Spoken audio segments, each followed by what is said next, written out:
Got a kid who may or may not have ADHD, and you're trying to figure out what else you can do to help them do better.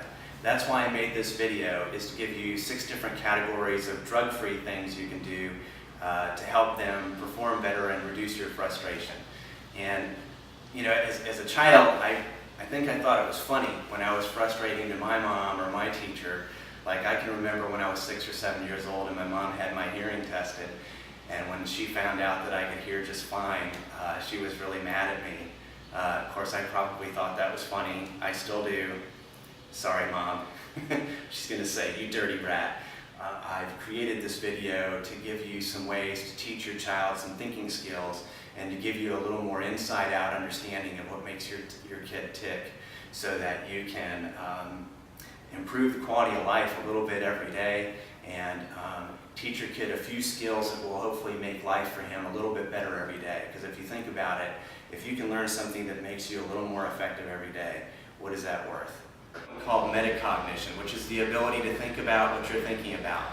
And that's really important. If you don't have any metacognition, if you don't have the brain skill to think about what you're thinking about, then you won't notice that what you're doing doesn't fit in the context. You won't notice when your brain is daydreaming. For a period of time, we're going to find that the person's working memory is actually stronger.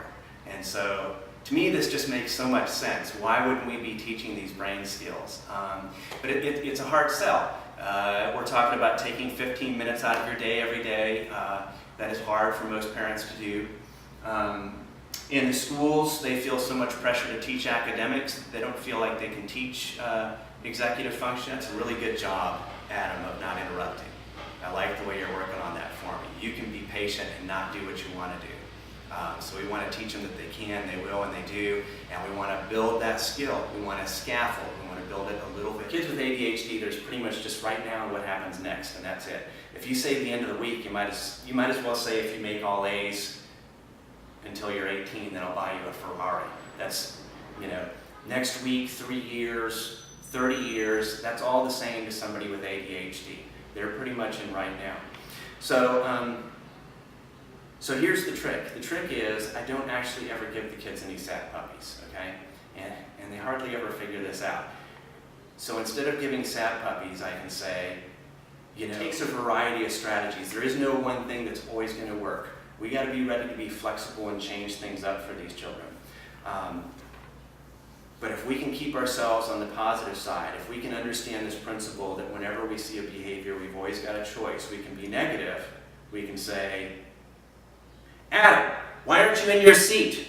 How come you don't follow the rules? How many times do I have to tell you that? I'm so tired of reminding you."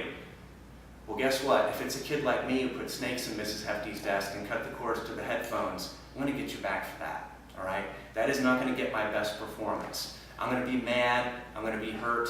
I'm going to be, you know, caught up in this in my own head. It's not going to help me do better. It's going to work a lot better if you say, "Brad, you know what, you're a really good kid, but that's not what I'm looking for. I need you to come back over to here to your seat, and as soon as you finish that, then I'll let you make a trip to the library to go check out some of those science wanted." You know, if we can be like that, because you're such a smart kid, and I know you're working really hard at learning to do what I ask and keep yourself still even though it's hard, and I really appreciate the way you've been working at that.